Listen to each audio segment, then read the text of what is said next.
What's good, YouTube? Welcome back to another edition of the Pelican Scoop.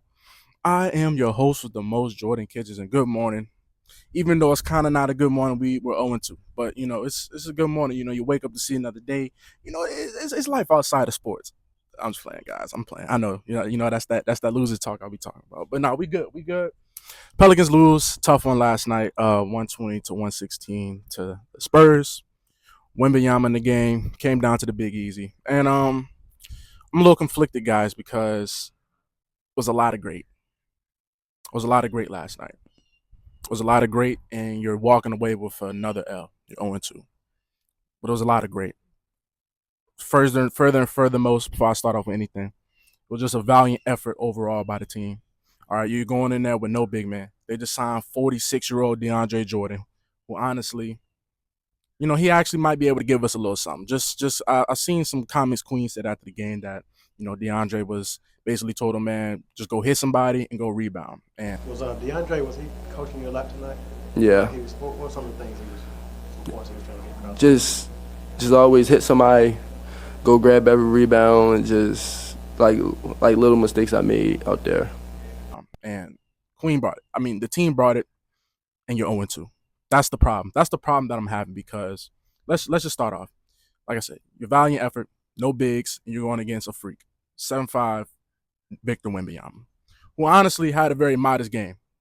The Queen ended up fouling him out. Like it was. That's why I said it was such a valiant effort. You're another game where you foul out the team's their best player and the second best player in Memphis, who got their heads beat in by the Heat, which I don't know. We might get to that. You just have no bigs and you're competing, right? It was a lot in the early. It was a lot of easy buckets to the lane. It's a lot of you don't have no rim protector. You had your starting five last night was Sadiq Bey, Zion, Trey Murphy, Herb Jones, and Jordan Poole. So you were going out there with no bigs, and the Spurs were spamming their bigs.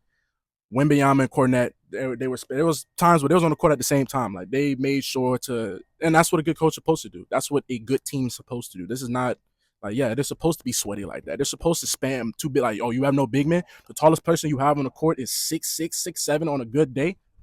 Yeah, we gonna come at you. So that's what the Spurs did, and the Pelicans they fought, and that's why I'm so conflicted because this is a game. You're at home. The blender was rocking. The atmosphere was rocking. The blender was alive. It was packed, and you just felt the juice, and they was feeding off the crowd, but you still don't finish the job. Still don't finish the job when it really comes down to it. You don't handle business, and it's really just the smallest mistakes for the Pelicans. It's the smallest mistakes. The smallest. Zion Williamson had a chance to put the Pelicans up one at the free throw line. Makes the first one, dinks the second one. Now you go to OT. Because the Spurs went down and missed a shot. So if he makes both free throws and they miss the shot, game's over. You win by one. Right there in the end of the game. But it's just the smallest mistakes. Trey Murphy right before it was definitely right before OT too, where he gives up the open three and Antonio Daniels is on the call like the worst thing you can't do is give up a three. Like get up in his pocket, and he just leaves Vassell wide open, kind of like wide open. No, was it Vassell or was it? I'm pretty sure it was Vassell that made that one. Because Vassell was splitting. How many? Yeah, Vassell shot 14 threes, so it probably was Vassell. I mean, Vassell was feeling it last night, and he splashes a three in your face. Or it might have been Harper. I don't know. The Spurs got bodies. Keldon Johnson too. Like the Spurs is just deep, man. That's why it hurts because you should have walked out with the W. You had them. You was able to compete with a team that had the size advantage. They just had the talent advantage, and you didn't come through. But I'm hurt because there was so many bright spots. Derik Queen stepping up. Hey, we still taking room on the Derik Queen bandwagon. You know I'm the captain of that ship. All the mean things that was said over the summer, all this, y'all know how I feel about Derik Queen. Y'all know I want him to succeed goddamn more than I want the channel to succeed at this point. Valiant effort. Queen, 15 points, 6 rebounds, 1 assist, 1 steal, 2 blocks, 6'11" from the field. What else did I say? 3 for 4 from the free throw line. That's huge. Derik Queen was getting calls. Derik Queen knows how to manipulate the refs. Same thing, Jeremiah Fears. We're going to talk about my other young brother, Jeremiah Fears. 13 points, 4 rebounds, 1 assist, 2 steals, went 5 for 8 from the field, 3 for 4 from the free throw line. Like, that's why I'm so hurt because it was so much good. Derik Queen played 30 fucking, excuse me. Derik Queen played 30+ minutes last night. Derik Queen played 30+ minutes last night.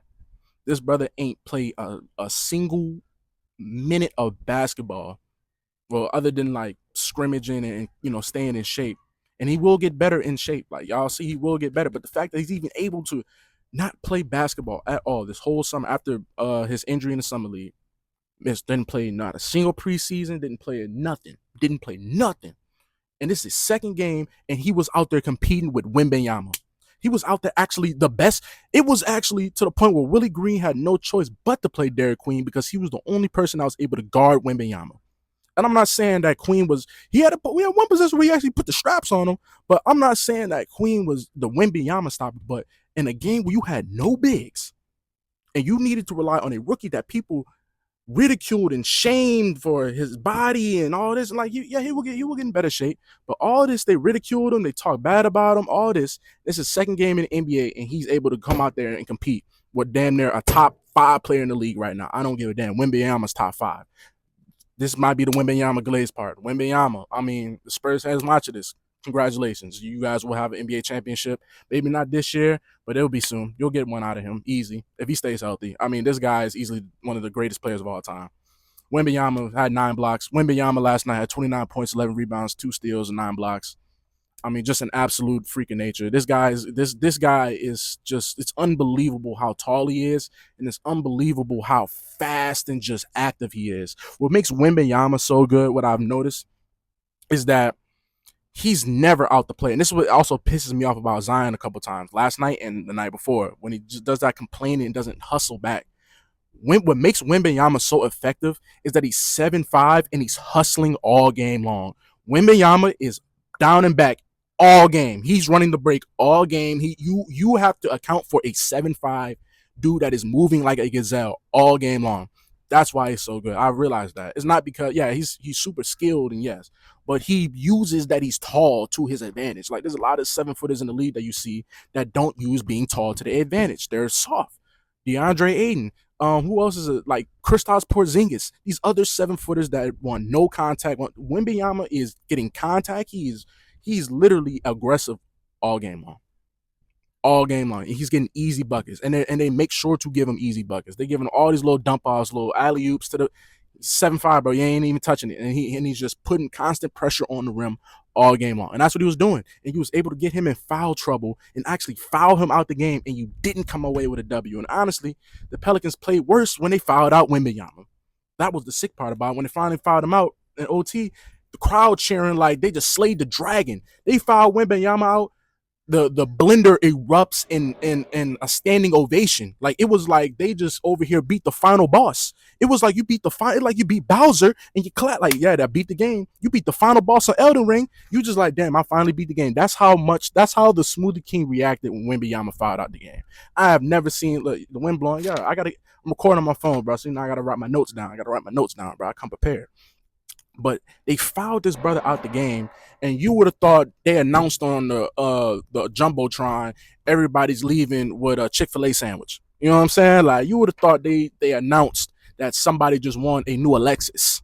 No, Wembanyama fouled out, and that's how they reacted. So you play that well, and you're just not leaving with a W, and that's just going to be a very sour taste. And you're 0-2 in the West in the season when you don't have your first-round pick. That does, but it's like, it's early. It's only 2 out of 82. Got 80 of these left. A lot of time to turn this around.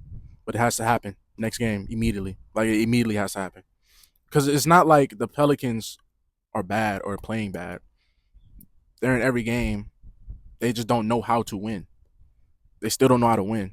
And it's not the talent, it's the coaching. Y'all know how I feel about Silly Willie. Y'all know where I stand on the Silly Willie stuff. Mike Malone still don't got the job. But, Joe Dumars is going to learn the hard way that the things we've been saying about Willie, like, it's not the talent. When you got the talent, like, y'all are in the game. Y'all, it's just the little things y'all don't execute right. The little times where the offense, these teams go on these crazy runs. Middle top of the fourth quarter, another 14-0 run by the Spurs. 14-0 run. The Pelicans ain't scored. The Pelicans had 0 points scored in 3 minutes and 56 seconds.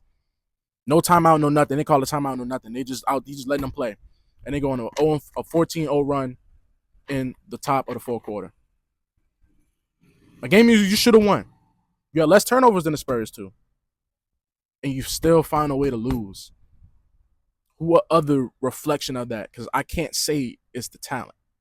And you played underhanded. You played underhanded and outplayed the Spurs. It was just the little things y'all didn't execute. Zion not making that free throw to end the game right there. You would have won by one. Game over with right there. That's it. That's the game. Literally, that's the game. It's a free throw. That's the game right there. You did what you're supposed to do. Trey giving up. It's like we have to find a way to win. Now, maybe DeAndre Jordan, veteran presence. I ain't saying on court wise, DeAndre Jordan, no. But like maybe his veteran presence can. It's been on championship teams. Like maybe he can just like give the big some insight or something. But you gotta win the next one. Next one's a must win. Like I'm saying it right now. Next one's a must win. Must win. Herb Jones, man. Let's talk about Herb before I get out of here.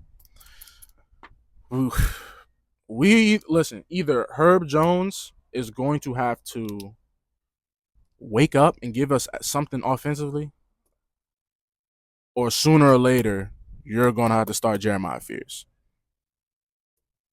because Herb Jones went 0 for 8, 0 for 5 from 3, 7 rebounds, and they'll just foul him all game. He really was. Anyone like Herb was locking people down last night. If Herb, because Sadiq Bey has to play over Herb, because Sadiq Bey actually can shoot, and Sadiq Bey can shoot. So if Herb can't find his jump shot, there's going to have to be a conversation that, man, maybe Fears need to be in the starting lineup. Or, 6-man Fears, but Sadiq Bey, 6-man, but Fears is going to come a point in time where we have to have a discussion about Fears, and does he need to be started? And I'm so serious. Yeah, I don't care if he's 19. He's ready. He's ready. Hear that, Pen? We're going to have a conversation about Fears, because this is going to be his team. I don't even care. I'll come out and say this. I don't even care. I'm not even cool. Come back and rerun the footage. Come back and expose me then. But I'm saying it right now. Fear's gonna be the goddamn best player on this team. Probably by next year, the year after, soon. Probably before the time he's 21. On God, he just turned 19 and he played like this, and it's just gonna keep getting better. Oh yeah, zero Fears. Hey. And Queen, I told y'all, hey, if you want to join the Queen, if you want to hop on the Queen bandwagon, so it's still early, so I'm not going to victory lap or nothing. If you want to hop on the Queen bandwagon, like I said, comment down below. I'm still accepting applications. Never going to be too late, but happy he's performing.